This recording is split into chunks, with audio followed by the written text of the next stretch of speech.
Today's video is brought to you by Babbel. Now, as someone who basically failed every English class in school but somehow ended up doing video essays, I can attest to the fact that learning things in the traditional way may not be the best for everyone.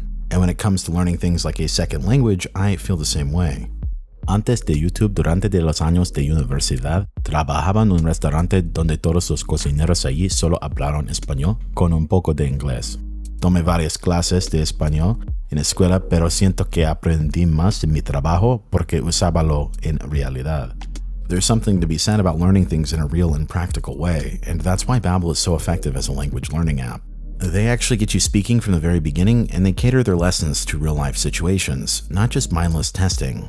While I'm sure many of you would probably like to reap the benefits of learning a second language, I know many people still view learning a second language as an expensive and time-consuming task. But in reality, with Babbel, it's been shown through various efficacy studies that as little as 15 hours in their app has been equivalent to a full college semester. And considering that the average person spends about 4.8 hours a day on their phone, there's really no reason to think that learning a new language is out of reach anymore. So instead of trying to take on any kind of student loan or debt to learn a language, how about I instead give you a link in the description of this video to get up to 65% off your Babbel subscription. And to take the risk out of this, just know that Babbel stands by their 20-day money-back guarantee in case you decide it's not right for you. So gracias otra vez to Babbel for making this video possible.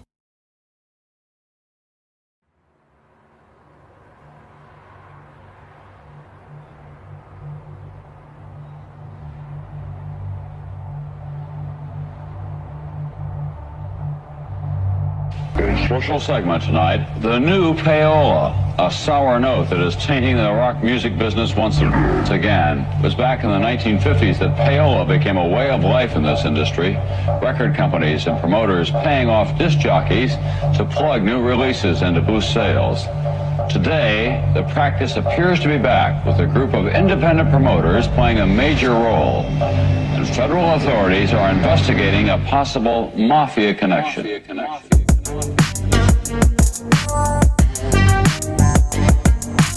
Just how important the rock music business is to the mafia became clear last month at this New York City hotel.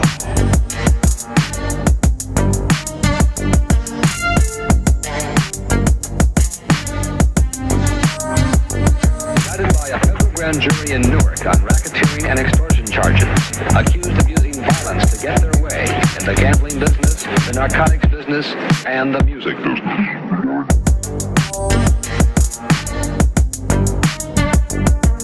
But it was not his association with Mr. Reagan that Frank Sinatra was asked about yesterday.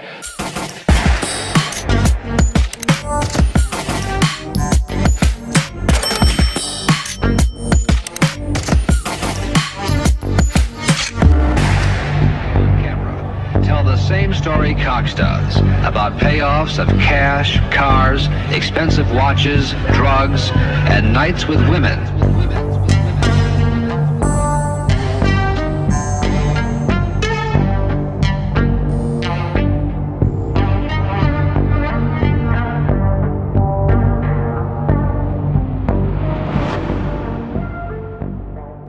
The Jimi Hendrix experience is over. The acid rock musician died today in a London hospital, apparently from an overdose of drugs. The death of another rock musician was disclosed today. Jim Morrison, 27 years old, lead singer of The Doors. His manager said Morrison died 6 days ago in Paris, either of a heart attack or pneumonia, but the death was kept secret to avoid a sensation. Kurt Cobain, the lead singer of the enormously popular rock band Nirvana, is dead at the age of 27. More now from NBC's Brian Williams. The international music industry is in shock with the death of rock star Michael Hutchence. The body of the INXS lead singer was discovered in a Sydney hotel room late this morning. The Hollywood coroner says an overdose of narcotics is responsible for the death of the well-known rock singer Janis Joplin. Miss Joplin was found dead in her bedroom last night. Exactly what happened inside the iconic Beverly Hilton remains a mystery. Paramedics raced to the 4th floor and found a lifeless Whitney Houston inside her hotel room bathtub. Both the Los Angeles Times and CBS News are both now reporting that Michael Jackson has died.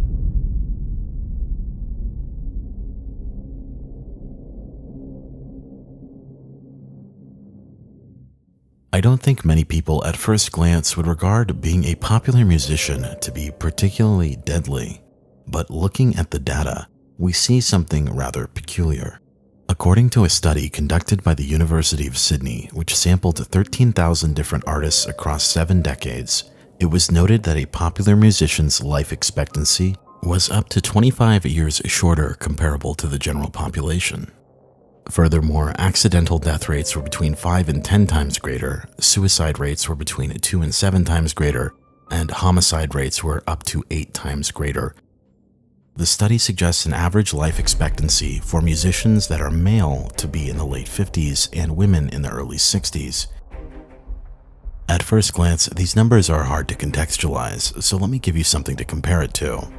This is the same life expectancy you'd expect to see for a police officer in Buffalo, which has been labeled the most dangerous city in New York.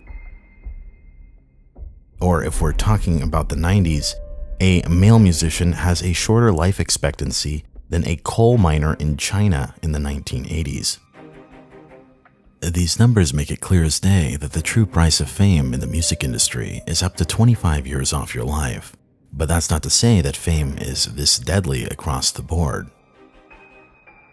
In another study that sampled 1,000 different notable people from 2009 to 2011 from all professions, they found that those notable for their work in business, politics, or military generally lived longer than the national average, while writers, performers, and other creative types were only noted to have their lives shortened by a year.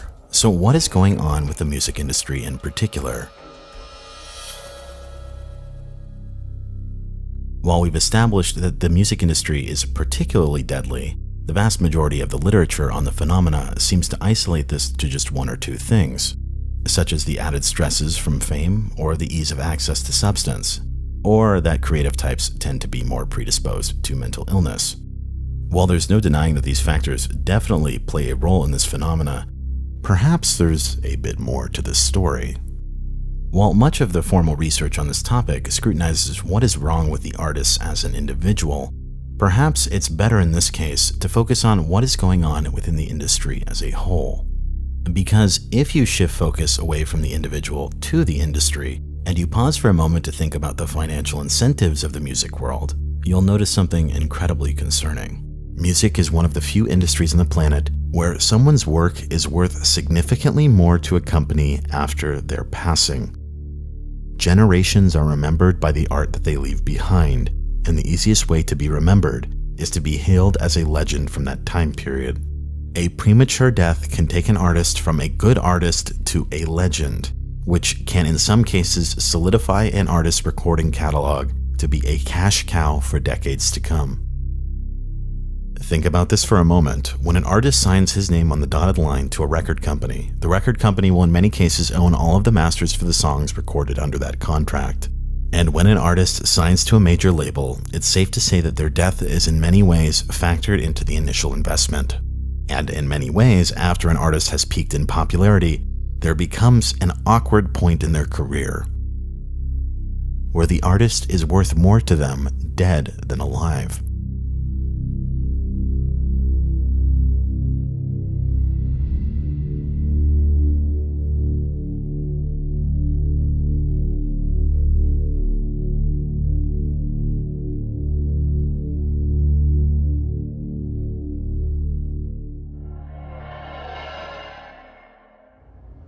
Mad at him due to the business that he did. Yeah. And I can't even say mad is that they didn't have a part of it. Let's be real. I'm gonna say it out there straight for everybody listening. My uncle didn't die. He was murdered. I feel the same thing about Prince. We are losing a lot of stars because you have to remember, these are basically insurance policies.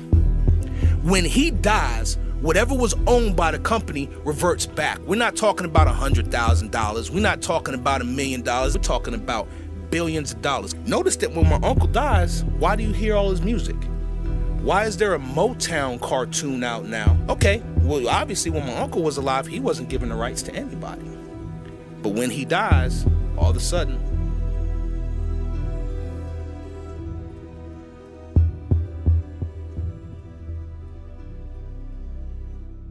It's pretty incredible to me that all of us have kind of heard this anecdote about musicians dying at a young age, but every time this happens, nobody casts an ounce of skepticism about this kind of thing, or how much these people are worth dead.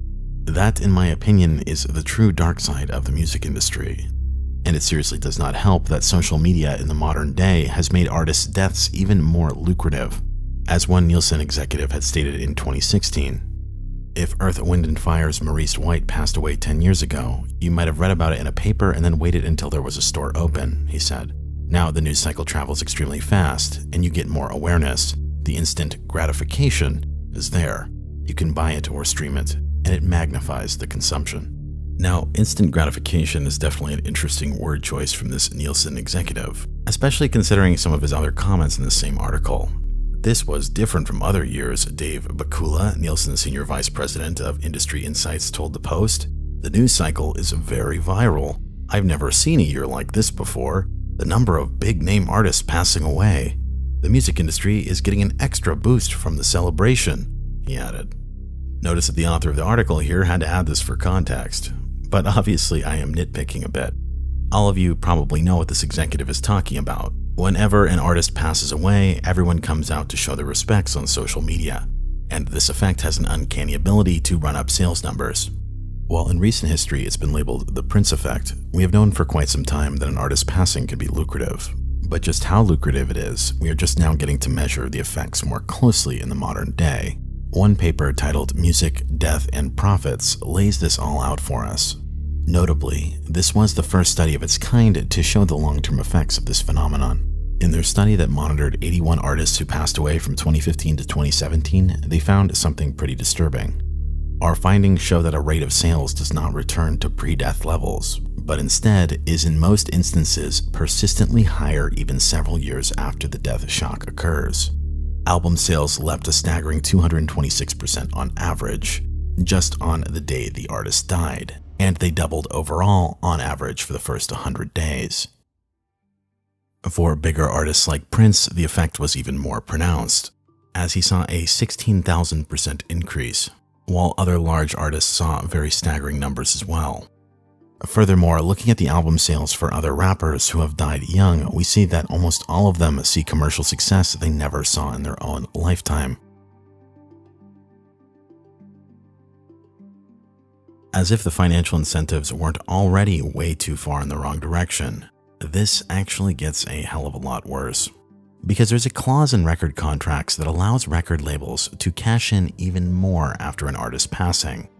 This has been going on since the early days of the music industry, and it's quite literally a standard practice. It's called the death clause, or the non-performance clause.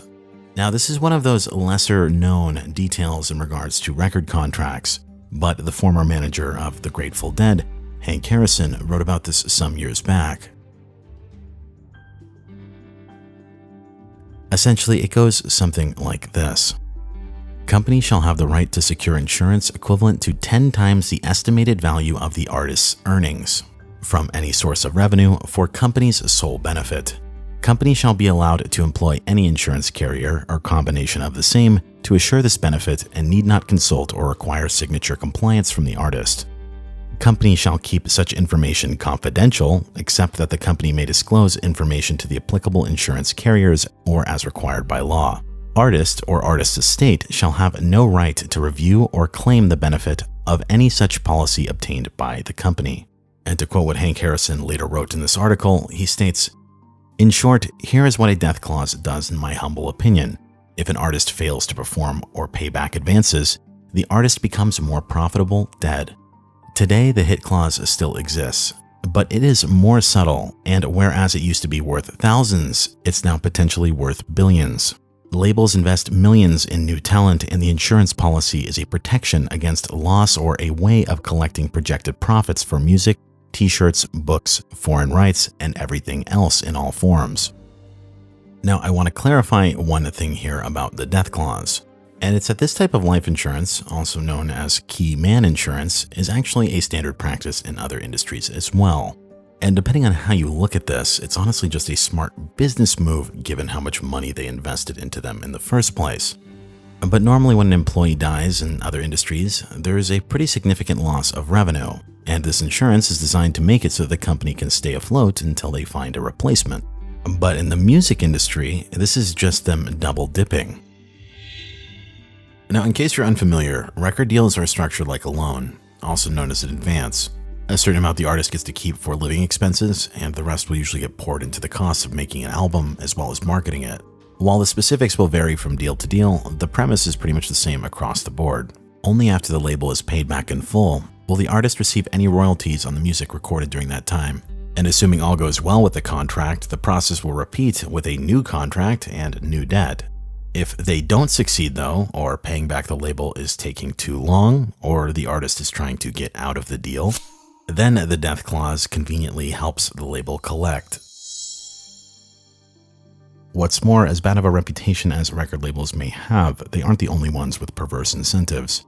The artist also has to consider that his own loved ones might be out to get him as well, presuming any family members may be included in their will. And if that wasn't bad enough, it has become a far more common practice for artists nowadays to sell parts of their recording catalog on brokerage sites like Royalty Exchange.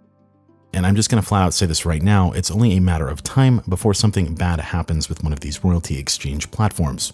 As one article from MarketWatch stated, buy some of the rights to a rock star's music and you're likely to see a big bump in your royalties if he or she dies suddenly. It creates some awkward incentives. Don't be surprised if this turns up as the plot to a Hollywood thriller sometime soon.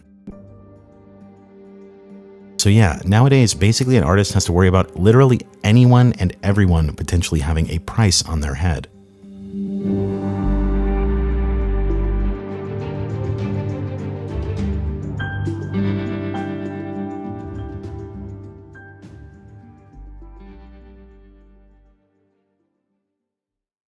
Now that you're aware of what a death clause is, I think it's important that I give you a textbook example of this so you can see how this usually plays out. And just know for now, while we will discuss many other mysterious deaths in the music industry later on in this video, for now I'd like to draw your attention to the story of Bobby Fuller. After Fuller moved to LA in 1964, he was signed to a record label by the name of Del-Fi Records, owned by producer Bob Keane. Keane was also the band's manager, and given the fact that it was called the Bobby Fuller 4, Bobby was the frontman. Shortly after the band had scored several hits like their cover of I Fought the Law, on July 18, 1966, Bobby's success in the music industry would be cut short. After receiving a mysterious phone call in the early hours of the morning, Bobby was believed to have left his Los Angeles apartment at 3 a.m. Before Bobby left, his road manager had been half asleep watching TV in the living room. He vaguely remembered that Bobby might have been going to see a girl named Melody that night. After heading out from the apartment, he took his mother's Oldsmobile and he would set off into the night.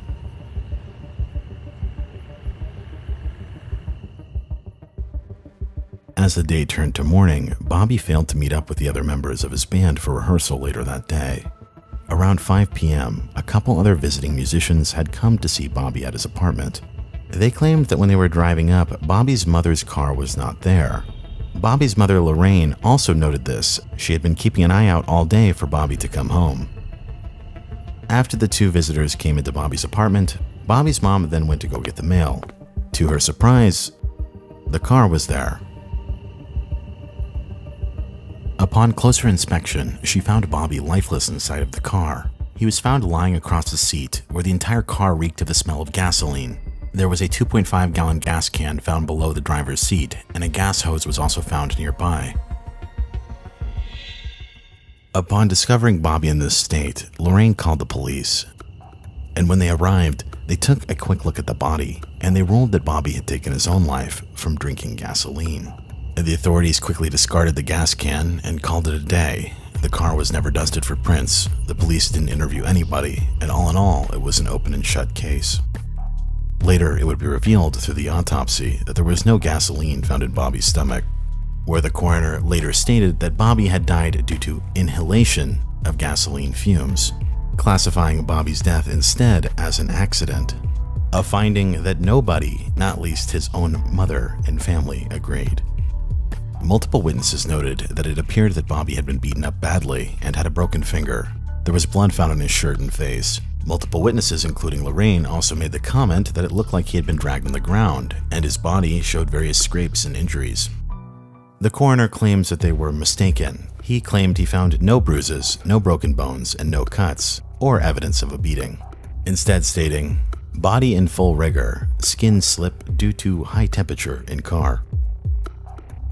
Bobby's body had been found in a full state of rigor mortis, meaning that he had been dead for some time. Considering that the car hadn't been in the lot for more than 15 minutes, this quite literally made it impossible that he could have driven up on his own. Given the sheer amount of gasoline found in the car, it appeared that someone had been just moments away from setting it ablaze.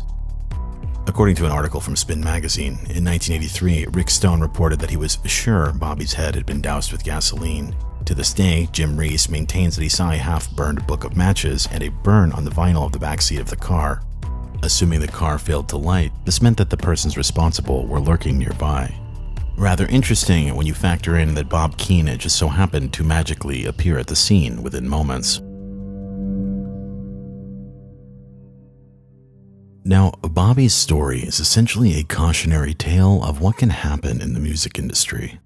And to quote Rod Crosby, the lead singer for the band The Intruders, Bobby Fuller was vulnerable by virtue of his honesty and naivety.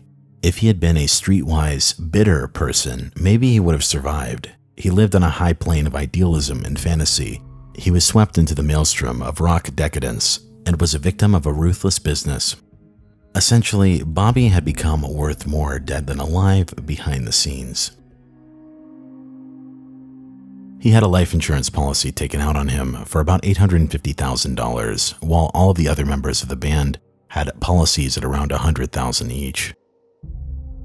In the days before his death, the band was on the verge of breaking up. One member was getting ready to return to his family after touring. Another member was likely to have been drafted into Vietnam. Infighting was rampant, leading to Bobby replacing one of the members, and the two musicians from earlier were new potential replacements for his current band.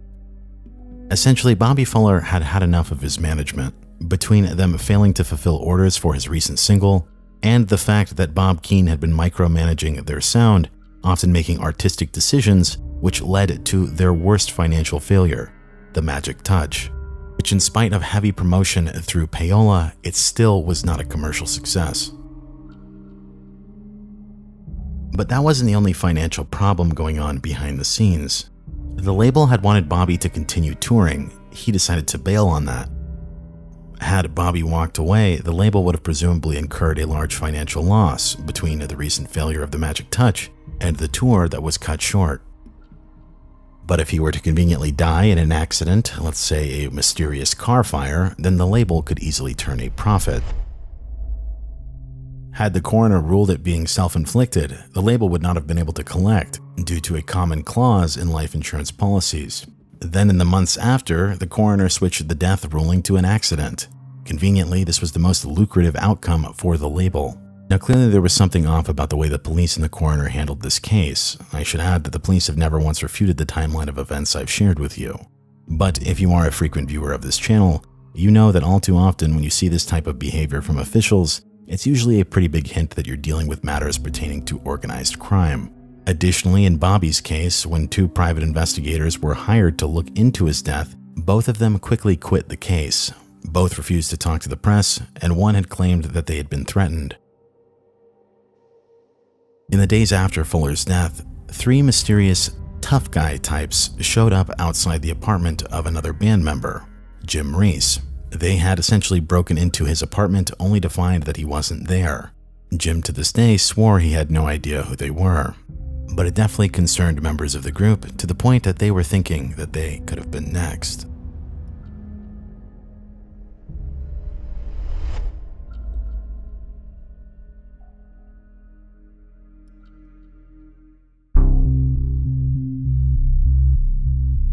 Where there's smoke, there's usually fire. So were there any ties to organized crime? Many sources on this subject bring up the silent partner in Bob Keane's business, a man by the name of Larry Nunes. Larry Nunes was essentially the man financing Fuller's career, and Nunes was the actual beneficiary who was set to cash in on Fuller's death. Now, the key word here is silent partner. Organized crime is notorious for using frontmen for almost all of their business dealings, and to quote the Chicago Tribune, as the schemes got more complicated, mobsters needed the help of lawyers, politicians, and frontmen with relatively clean criminal records. It was a Faustian bargain. Now, if you're unfamiliar with the term Faustian bargain, it essentially means a deal with the devil. Throughout history, there have been a number of Faustian bargains, but in present day, you'll notice that almost every person who claims this comes from the entertainment industry. You're still out here doing these songs, you're still on tour. I do, but I don't take it for granted. Why do you still do it? Why are you still out here? Well, it goes back to the destiny thing. I made a bargain with it, a long time ago, and I'm holding up my hand. What was your bargain? To get where I am now. Should I ask who you made the bargain with? with the chief commander. On this earth? And this earth, and then in a world we can't see. Now, I should also let you know that Bob Dylan has quite literally been playing a never-ending tour since 1988, adhering to a heavy booking schedule of 100 shows a year. He crossed 3,000 shows in 2019, and despite him being 80 years old, his vocal performances becoming unpredictable, and him randomly changing the lyrics of his songs on a night-by-night basis to the point that they become unrecognizable, he's still touring. It sort of makes you wonder if there's something preventing him from retiring, especially given the fact that the overarching data on this industry shows that most musicians don't live to the age of retirement. But to be fair, perhaps he just really likes playing shows still, or perhaps he was saying this for publicity. And to be clear, I'm not accusing anyone of anything. There's definitely a lot of interpretations for this deal with the devil analogy, but all you need to know for now is the fact that at least one of these interpretations includes making a deal with the underworld. And going into this next section, I want to say that we will tie up the stories with Bob Keane and Larry Nunes and Bobby Fuller here in a bit. But for you to really see how the death clause fits into things, you need to understand the entanglements between organized crime and the music business. So we're going to explore a few of those, because Fuller's case is far from an isolated incident.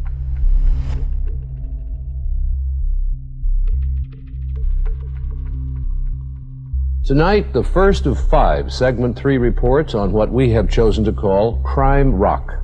There's a lot of corruption in the music business because there's a lot of money in the music business, in records, cassettes, and in live performances. That kind of money attracts all kinds of unsavory characters who don't know much about music but do know a lot about crime.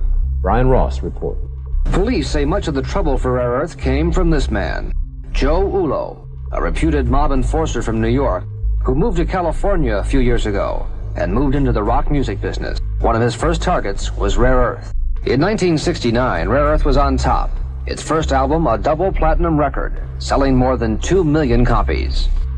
The good times, the hit albums, and the big money only lasted for 3 years. And then, Rare Earth began having trouble paying its bills and traveling expenses. Police say that's when Ullo and the mob moved in. When a band or a management company and band run into trouble financially, that's when they come in. And they are heavies. And they'll promise you anything in the world and say that we'll give you whatever you need, we believe in you, blah, blah, blah. But meanwhile, they have to have a percentage of the business. And I'm talking about loan sharking and all the way down the line. By 1976, Ullo was boasting to his associates that he had taken over a hidden interest in the rock group Rare Earth by providing mob money and mob muscle to take care of Rare Earth's debts. But the mob's backing did little to help the group's music. Rare Earth's records didn't sell well, and the group that had once made millions was almost out of business. Peter Orlbeck, the group's drummer, says he was getting visits at home from strangers who wanted to know if he was hiding any of the group's money. You see, we were 6 guys that were creating lots of money in which lots of people were enjoying. And we were a motor. And all of a sudden, the motor stopped running. And when a motor stopped running, it started affecting a lot of people.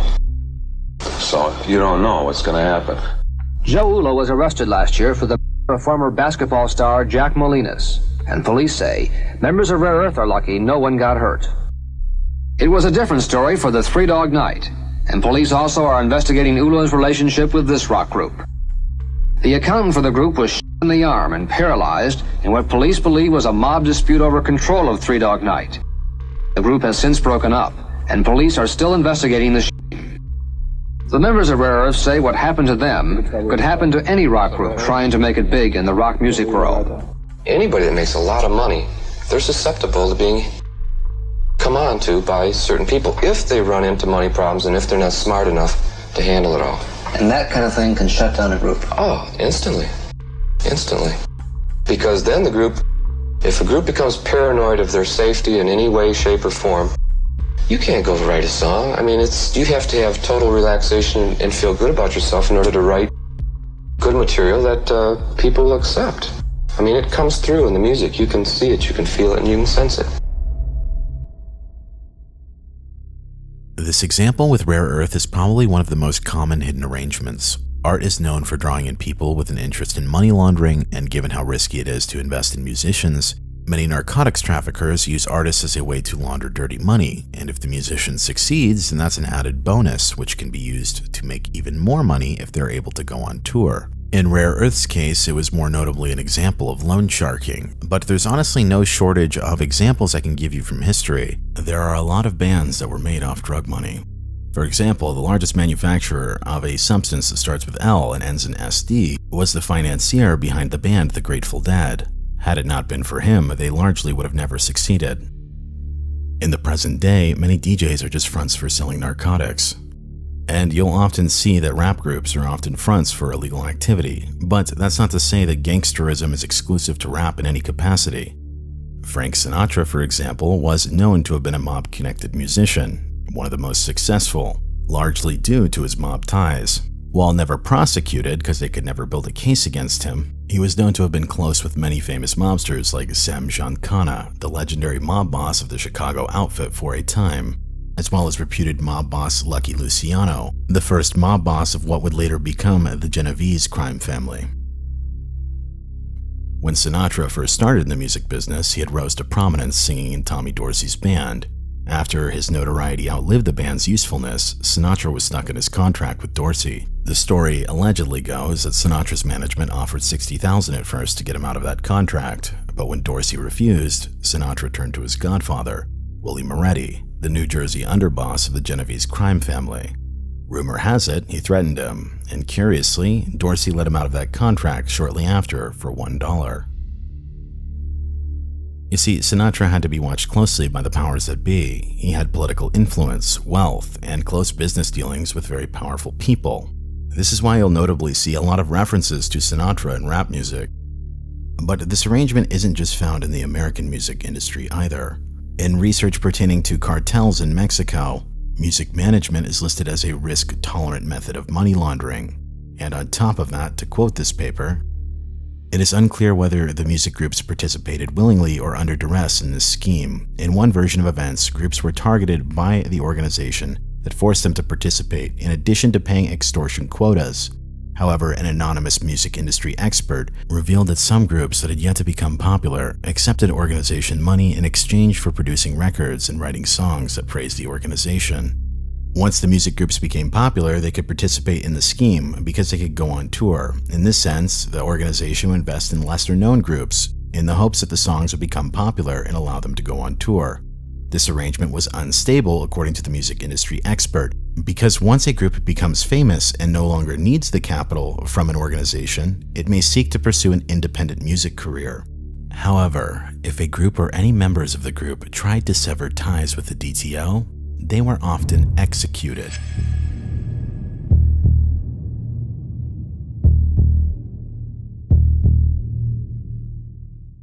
Our segment 3 this evening, part 2 in a series of 5 on crime in the rock music business, or how in some cities they might but don't advertise a rock concert brought to you under the auspices of a band of hoodlums.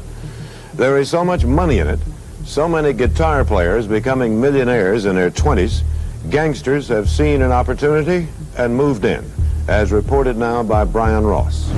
This is Jerry Michelson, a rock concert promoter in Chicago. By the way, you ready for this? This is Arnie Granite, Michelson's partner. Melissa Manchester just canceled her whole tour. As rock promoters, they expect problems. Last-minute cancellations, managers, agents, temperamental rock groups. For the marquee tomorrow night, we cannot fit fabulous poodles across the marquee. But what they never expected was trouble from the mob, and that they would have to turn down concerts because of the people involved. And in the summer of 1977, Michelson and Granite turned down an offer to be part of promoting 3 of the biggest rock concerts ever held in Chicago.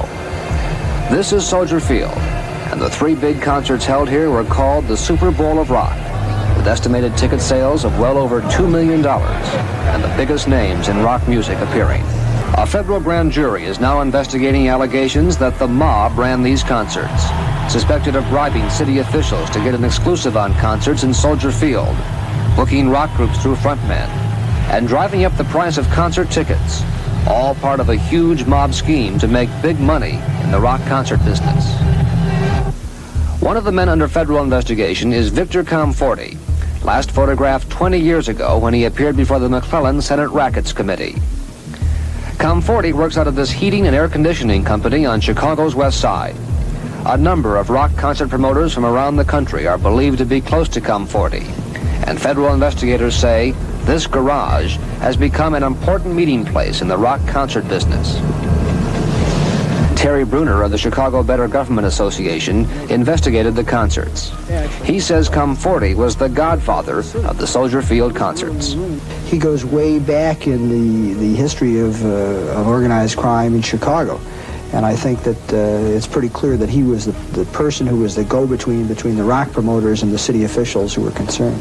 If you talk to enough people in the entertainment business or the rock business, they're going to tell you that this kind of thing goes on all over the country and that they know ahead of time. We're not even going to bother with Chicago. There's too much hassle, as they say. And I think that's a code word for you've got to pay off. And I think that it's pretty clear that these people had to pay off in the city of Chicago. One of the people who says he was a victim of the mob scheme at Soldier Field in Chicago is rock superstar Ted Nugent. Police estimates based on aerial photographs of the crowd at Soldier Field were that as many as 90,000 people were in the stands. But the promoters told Nugent there were only 56,000. And Nugent says he was cheated out of more than $100,000 in his percentage of the ticket sales. You lost a lot of money there, didn't you? Well, again, you know, it's hard for me to walk away from a gig making $250,000 and realize that I lost money. But yes, the people paid to see Ted Nugent. Ted Nugent should get his money. You consider yourself an honest businessman?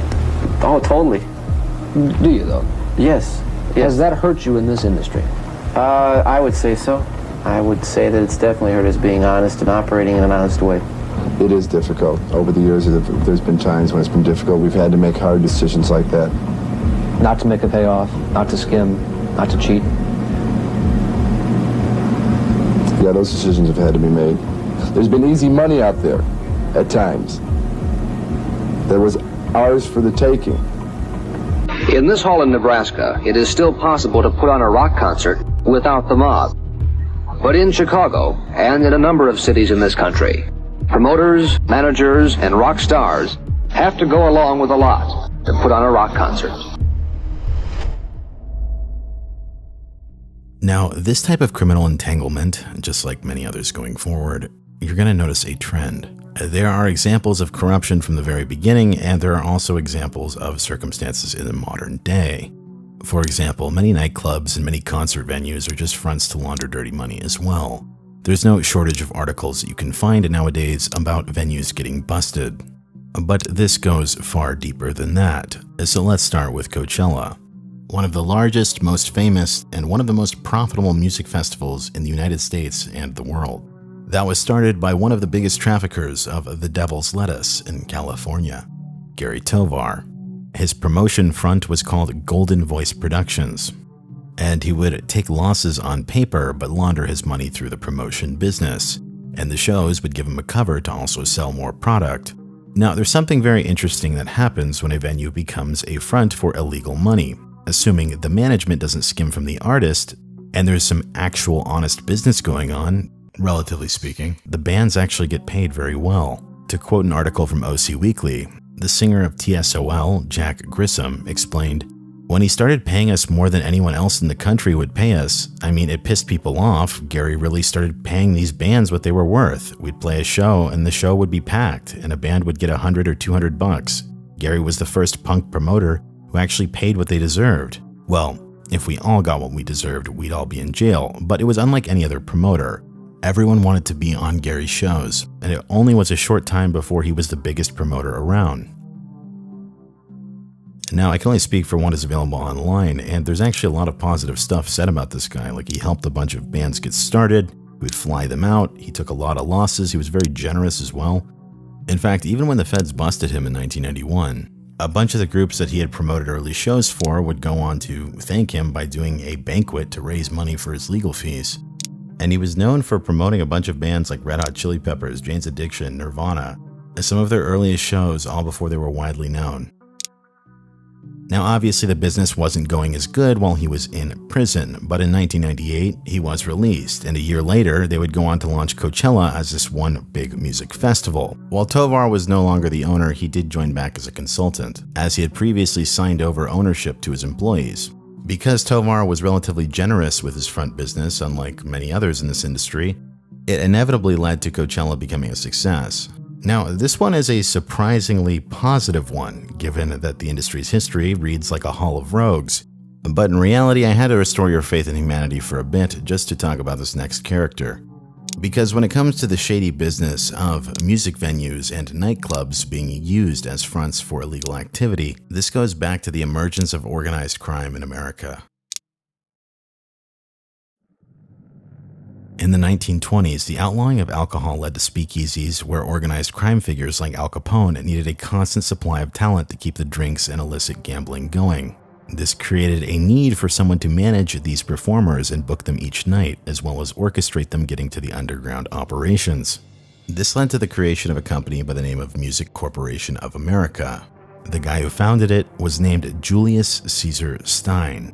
He was already a doctor with a great income, but Prohibition had made it so that this job opportunity was more lucrative than his current one. Seemingly via the use of the Chicago outfit, they managed to extort, cheat, lie, and corrupt their way to the top, to the point that this talent agency had effectively retained a monopoly on all of Hollywood and show business. Their rise to power is straight out of the Mafia playbook, and I want you to think about this for a moment. A business with absolutely no barriers to entry, being a booking agent. Yet they'd consolidated power so much that they'd gained the nickname the Octopus because they had their reaches into everything in show business, and they had to be broken apart by antitrust. The full extent of the Mafia relations to MCA to this day is not known. Additionally, the circumstances that led it to becoming what we know now as Universal Music Group were highly questionable, with an active Mafia probe into the company going on in 1989. Only for the investigation to get shut down by the highest ranks of government, with the prosecutor being completely defanged of his position for trying to pursue this case. Now, we will discuss this further, but for now, let's get back to the early days of Jules Stein. This man is essentially the father of what we know as the music business today.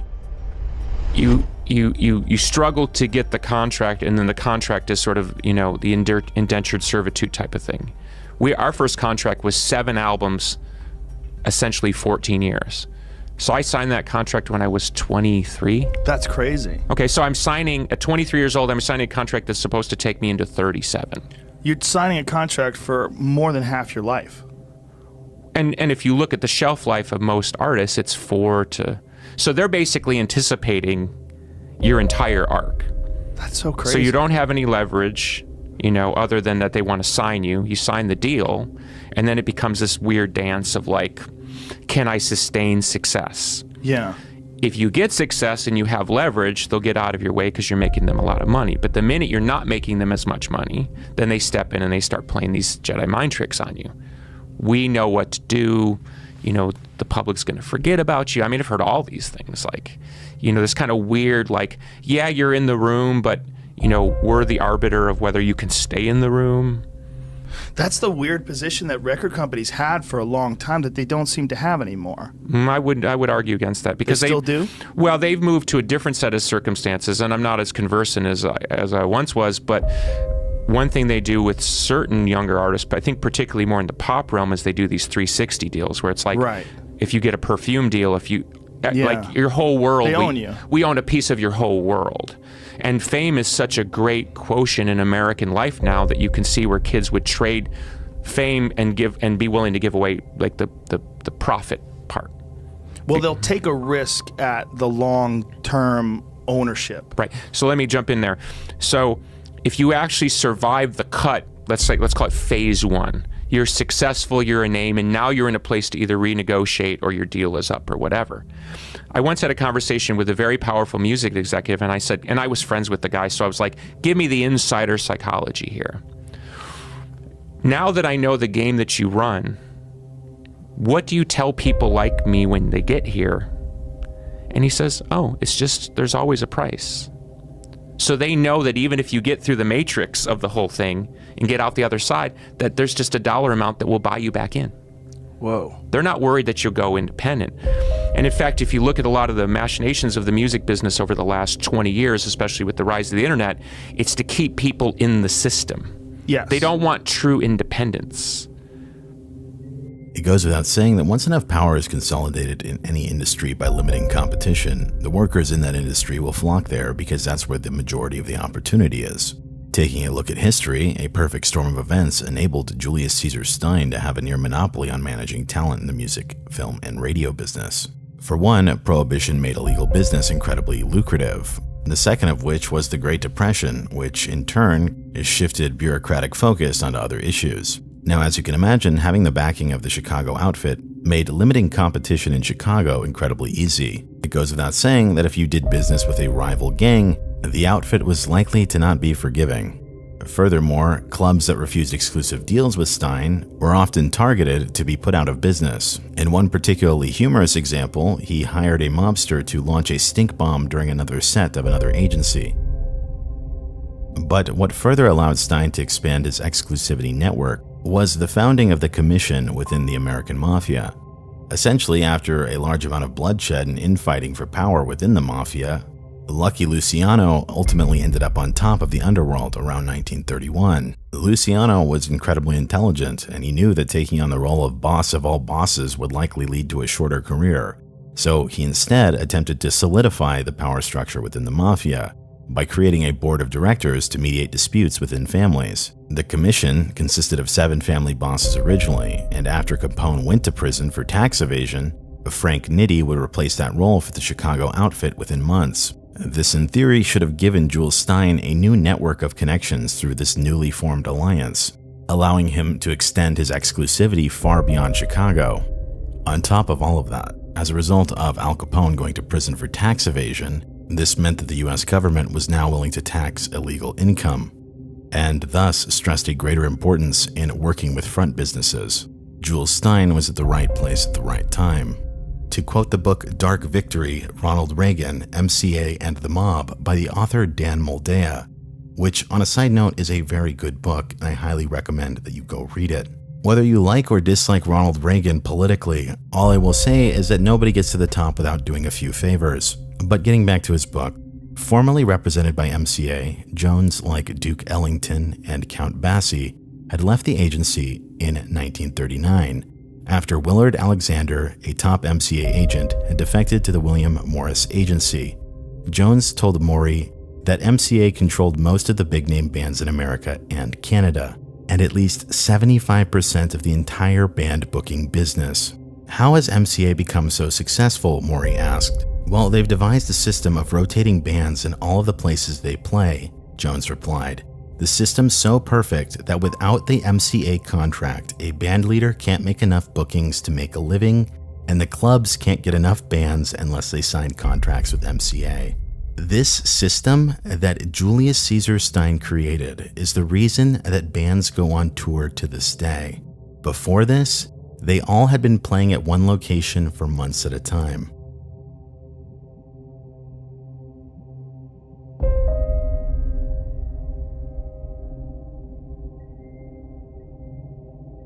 On special segment tonight, the new payola, a sour note that is tainting the rock music business once again.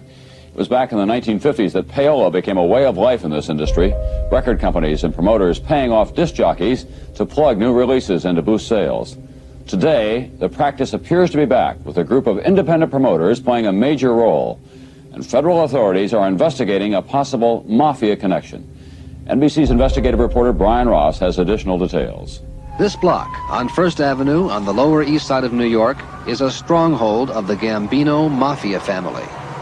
According to the FBI and New York City Police, the Mafia capo who runs things on this block, and in places far from this block, is Joseph Armone, the man with the glasses, a convicted dealer who on most days can be found conducting mob business at a back table in this pastry shop.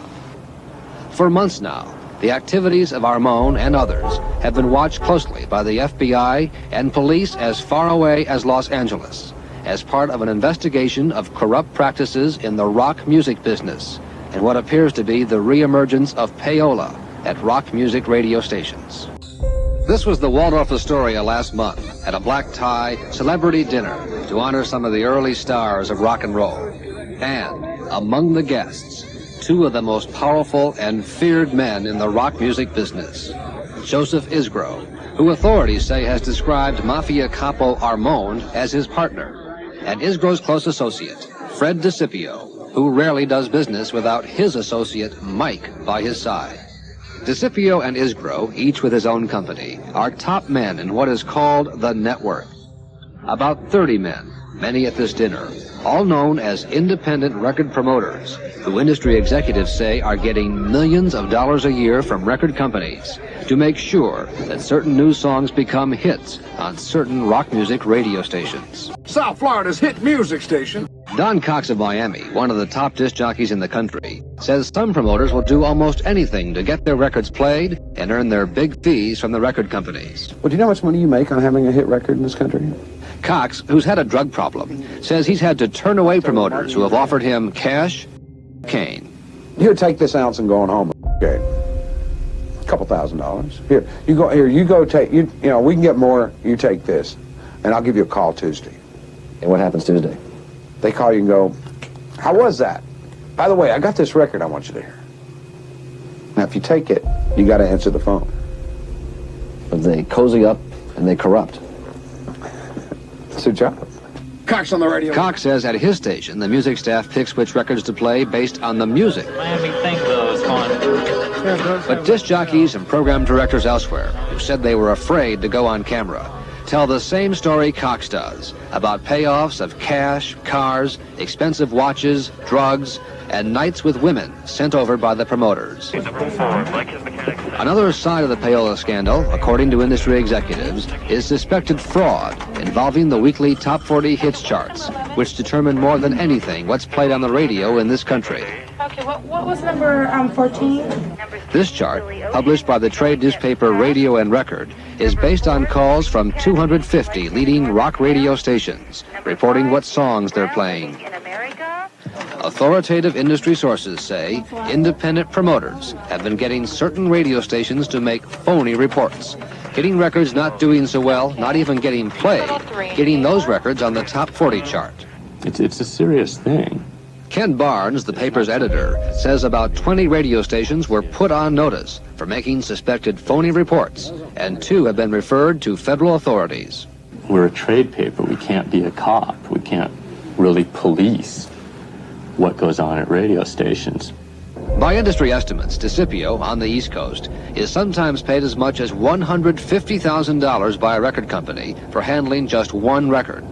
DeCipio would not talk to NBC News for this story. And on the West Coast, Isgro has become one of the wealthiest men in the music business, driving around in his Rolls-Royce, always accompanied by at least one bodyguard. Isgro would not talk to NBC News for this story. Isgro, shown here with a record company executive, is well known in the music business, and so is his bodyguard.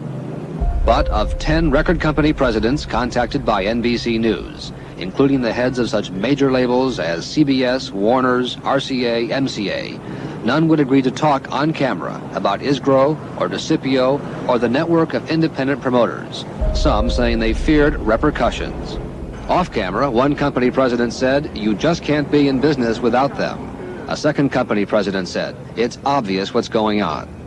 According to figures provided to NBC News by industry sources, Record companies pay independent promoters, many with mafia connections, almost $80 million a year.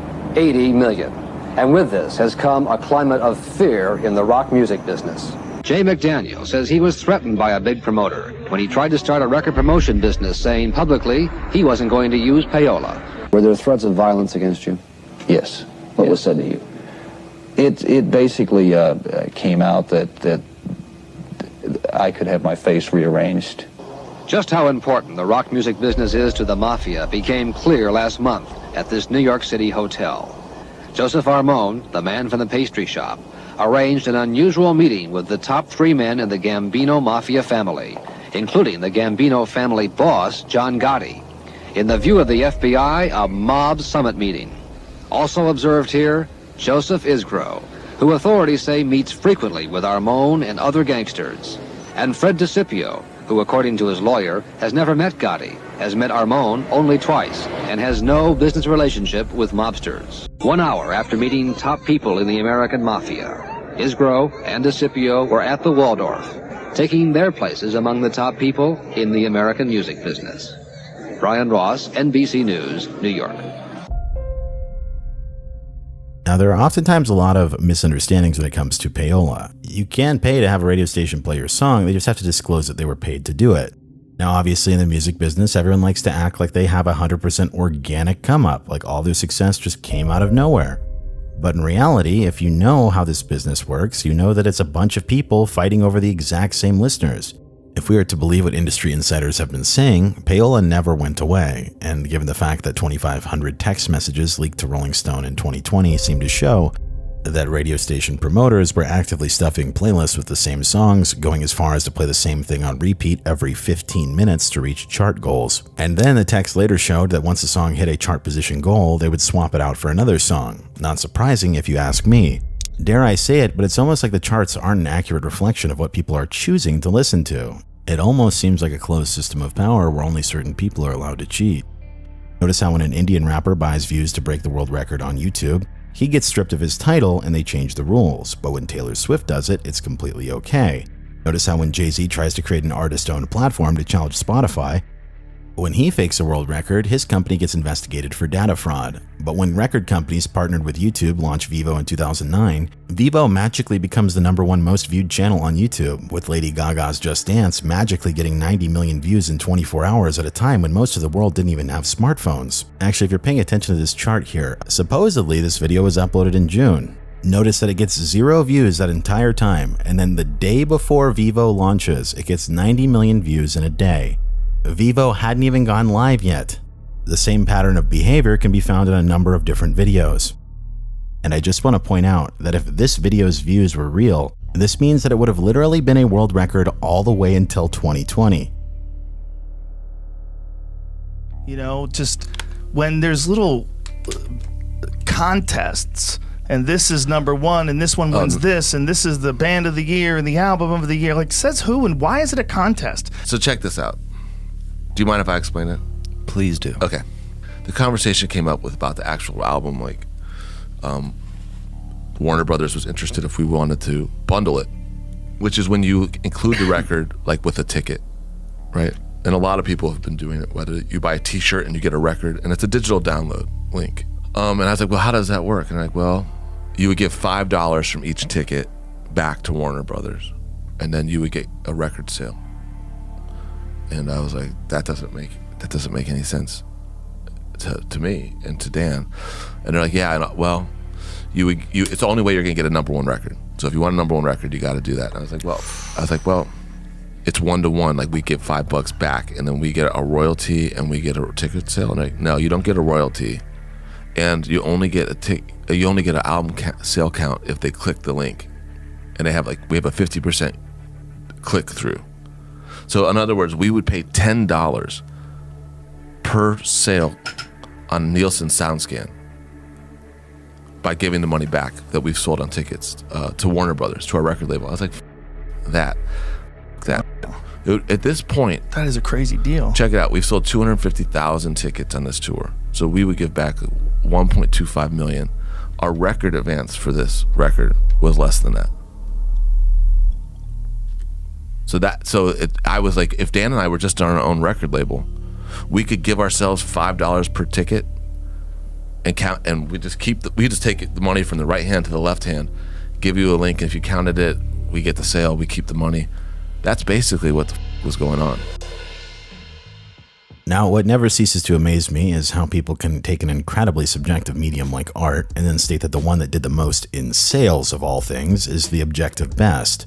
As if sales numbers are anything but a vanity metric. That's not profit. Like, we know for a fact that money laundering takes place in this industry, just like every artistic medium.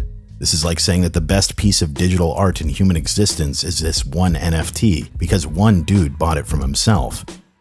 And my point in bringing this up is that there's a story behind this. But to understand how we got to this point today, you need to understand that the Billboard charts used to be based off of jukebox play data as well as data collected from record store owners. But can you guess who had a huge hand in jukeboxes?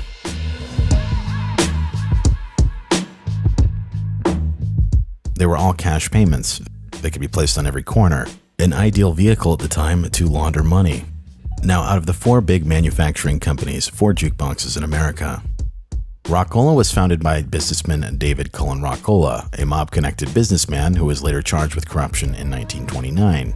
AMI was run by Jake Guzik's son-in-law, Frank Garnett. That was until 1949 when it was taken over by the other infamous mobster, Sam Giancana. Many jukebox manufacturers didn't sell to bars and clubs directly. They were sold instead to regional distribution entities. And these distribution entities would sell to operators of jukebox routes.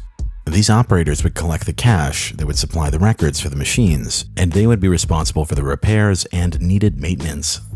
The mafia focused its attention at the distribution level. This gave them control over the machines where the cash was picked up, and it also gave them control over what records went inside the jukeboxes. As the 1950s would pass, various mobsters built their empires on jukeboxes, with the Chicago outfit controlling 100,000 of the nation's 575,000 jukeboxes. As a result, this would lead to a situation sort of reminiscent to what we know today as an industry plant. If you recall, the charts were originally based on jukebox data. This now meant that all they had to do was put a new artist's records inside their machines, then simply misreport the amount of plays in the machines to instantly send a new artist to the top of the charts for as long as they wanted. Coincidentally, or perhaps a part of a grander conspiracy, during the 1950s, all of the radio stations across the nation began focusing their programming to the best music, the hits, with most major radio stations adopting the top 40 format. As author Gus Russo stated in his book, Super Mob, it was Stein who encouraged fellow Lawndale entrepreneur William Paley to boost his new network, the Columbia Broadcasting System, by putting Stein's music acts on air live, turning the rigged top 40 into a national phenomenon. Now, on a bit of a side note, regarding this statement from Russo, I'm not entirely sure where he got this bit of info. Other books I've found seem to suggest the same thing, but other sources I've found list Todd Storrs, a radio DJ from Nebraska, as the originator. Just thought I should clarify that. Continuing on. Now, despite jukeboxes falling out of favor, that didn't mean the mob couldn't still manipulate the charts. All it really took back in the day was paying off a record store owner. To quote the New York Times, until 1991, the pop music charts were notoriously unreliable. Paying off record store employees with free albums, concert tickets, and even vacations and washing machines was the standard music business method of manipulating record sales figures. Even the Billboard magazine charts, considered the most prestigious in the business, were compiled from store managers' oral reports, which were inaccurate to begin with and easily swayed. As a result, this led to the introduction of the SoundScan system in 1991, which would only tally record store sales after a store clerk scanned the barcode at checkout for an album. And after that, the music industry cleaned up its act and nobody ever cheated again. Just kidding. Perhaps the funniest part about the SoundScan system was that data reported often had large discrepancies from the platinum certifications companies claimed. For instance, Michael Jackson's album History, when it was first released, it had been claimed 5 times platinum. But since each album included 2 CDs, each unit counted for 2. Yet despite this, SoundScan only reported 1.3 million sold. These certifications were based on the amount of CDs that were shipped, not actually sold in stores. meaning that a record company could just ship a bunch of boxes to a store and that would count as a platinum record. And then after a period of time, the retailer could just return the boxes for a credit. This meant that they could make it however many times platinum they wanted. As one article from the New York Daily News put it, the inflation of history is far from an isolated case. Often when an album by a major artist begins to slip down the charts, companies slap a gold or platinum symbol as a cover. In just the last few weeks, Warner Brothers had the Rod Stewart album, Spanner in the Works, certified gold as it plunged near the bottom of the top 200.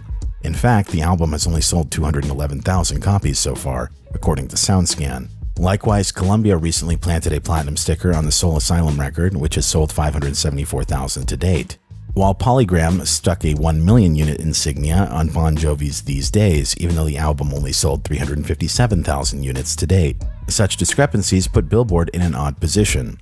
As a trade publication, the magazine is obliged to print RIAA certifications, which often clashes with the far more accurate SoundScan data. As a result, Ellis says, it's time for the industry to think about the value of those RIAA shipment figures. Now look, I could dedicate an entire episode to explaining how artists game the charts, but for the sake of not getting too off track with this video, I want to just go over a few for now.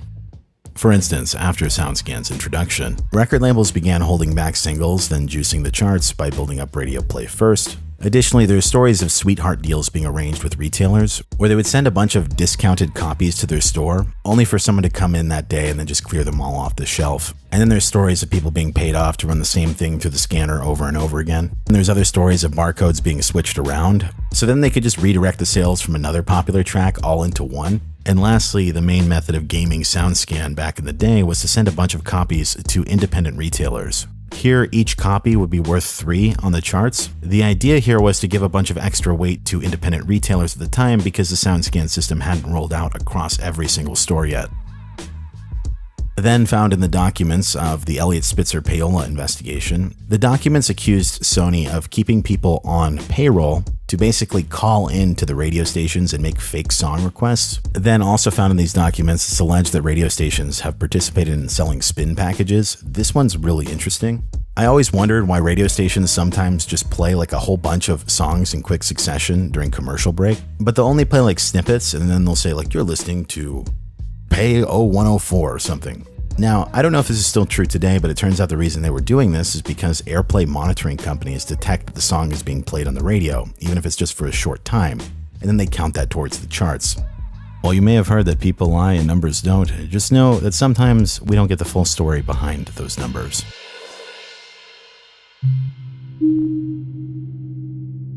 Now, before we get to this next entanglement, I need to tie up the stories with Bob Keane and Larry Nunes. Then we'll also get back to the death clause. Bob had claimed he'd partnered with Nunes in 1964 when he needed money, and he wrote in his autobiography, "I had wondered if I had made a deal with the devil. I had heard that Larry had a reputation for being associated with the mob, and as it turned out 3 years later, a relationship ended in deception, dishonesty, and murder. I consider myself to be very lucky to have come out of that relationship with Nunes in one piece, virtually unscathed." After Fuller's passing in 1967, Delphi had been dissolved and Bob Keane had moved on. But it's worth noting just how bad Keane had gotten burned within his relationship with not just Nunes, but also his previous financier. Before Delphi existed, there was a company called Keane Records, spelled K-E-E-N.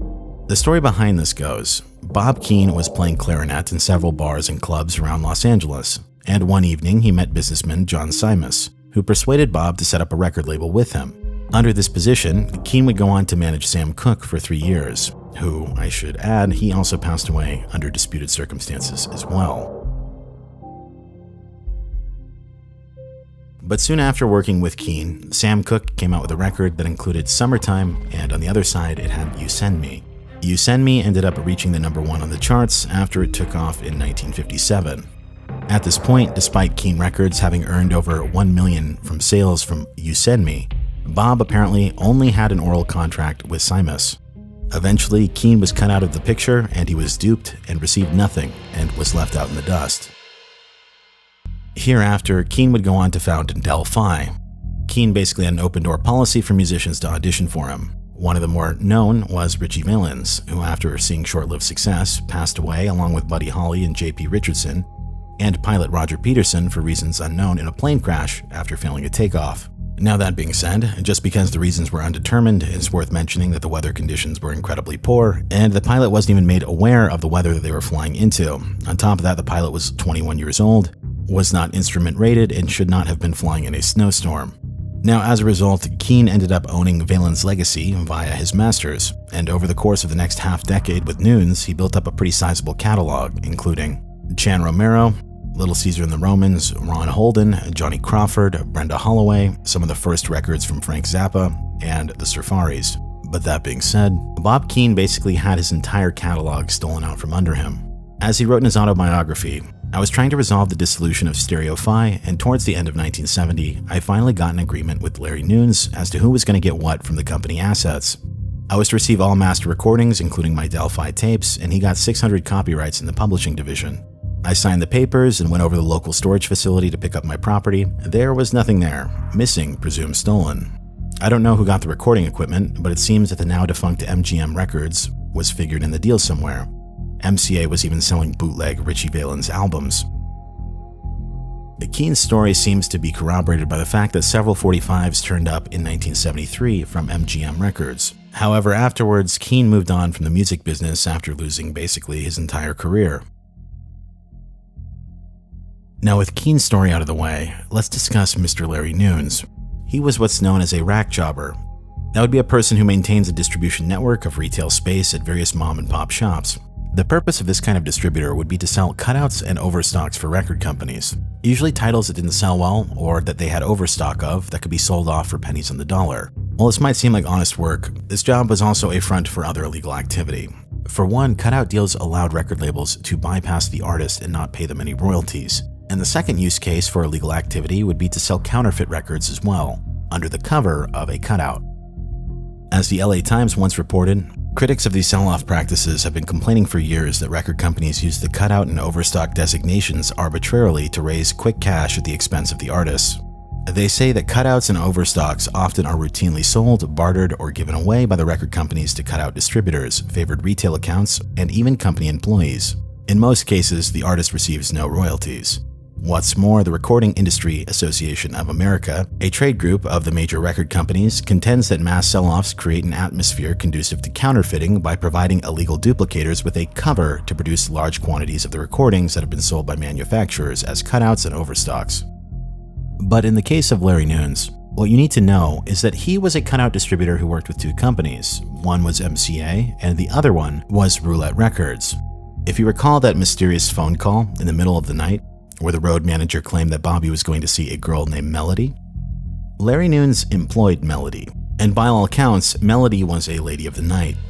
My relationship with Bobby primarily was to watch him and talk to him. I was like the go-between to talk to Bobby and see what was on his mind, what bothered him and stuff like that.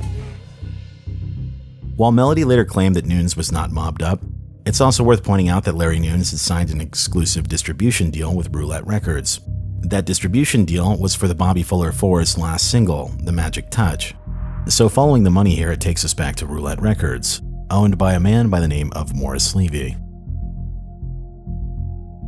In a series of reports on this program, NBC investigative reporter Brian Ross has detailed several links between the mob and the songs that make the charts. And tonight, Ross has more. This is the man federal authorities describe as the godfather of the American music business, Morris Levy, in the custody of FBI agents after his arrest just after 7 this morning at the Ritz-Carlton Hotel in Boston. Levy, the president of Roulette Records, is little known outside the music business, but federal authorities say Levy is as powerful as any big record company president, using his ties with organized crime to control record companies, record stores, and big-name performers. Also arrested along with Levy this morning were 21 others in Florida, New York, and New Jersey, indicted by a federal grand jury in Newark on racketeering and extortion charges, accused of using violence to get their way in the gambling business, the narcotics business, and the music business. United States Attorney Thomas Grealish. A MAC 11 machine gun with a silencer is not used for target shooting. The New Jersey mob investigation began more than 3 years ago with a man identified by federal and state authorities as a mafia boss, Gaetano Vastola, known on the streets of New Jersey and in the recording studios of Hollywood as Corky. By following Vastola and tapping his phone, federal agents were led to Morris Levy, to New York talent agencies, and finally to Hollywood, to the corporate headquarters of the huge entertainment conglomerate MCA, and what authorities describe as some suspicious business deals at MCA Records. The president of MCA Records, Irving Azoff, said earlier this year that his company was the victim of the mob and that MCA had done nothing wrong. But somehow, according to federal authorities, millions of MCA records by Neil Diamond, Elton John, and the rock group The Who and others ended up in the hands of Mob Front Record Company, which were going to sell the records at huge profits to record stores. The mob showed up. The enforcers came down. Dennis Eisman is the lawyer for a man who ran one of the mob front companies and is now a protected federal witness in the case. Eisman says his client was beaten up by the mob when he refused to pay for a large shipment of MCA records. I think it was to show him that if he didn't pay, he was going to get hurt, maybe hurt worse. I'm not sure if they intended to break his jaw and fracture some bones in his face. I think it was just to show him that he couldn't not pay. And there has been other violence in the case. Earlier this year, a New York City policeman was murdered while following one of the men involved in the MCA deal, who is expected to be indicted soon by another grand jury. This indictment is the work of one of 5 grand juries now investigating organized crime in the music business. Federal sources say a grand jury in Los Angeles is investigating the role of top MCA executives in all this. Other grand juries in Los Angeles, Cleveland, Philadelphia, and New York are investigating allegations of payola, the use of cash, cocaine, prostitutes, and some mob-controlled promoters to get songs played on the radio. Law enforcement authorities say what's at stake in all these investigations is the mob's stronghold in a business that earns $4 billion a year. Brian Ross, NBC News, Newark, New Jersey.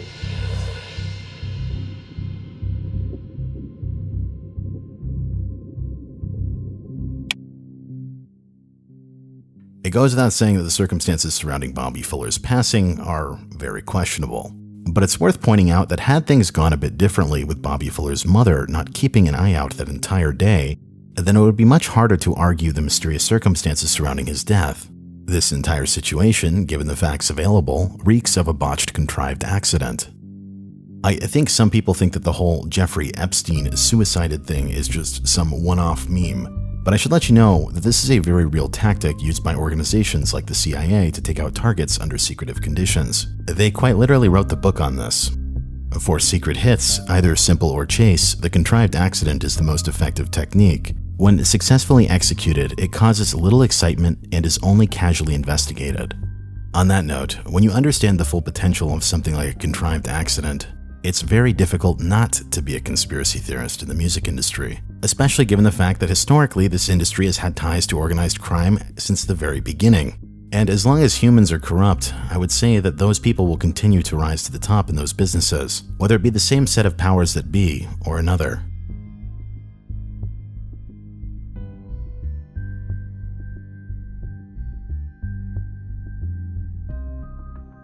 When a contrived accident is orchestrated correctly, it can be difficult for the general public to understand what they're looking at as a hit. Oftentimes, people won't think twice to question someone who is labeled a junkie or depressed.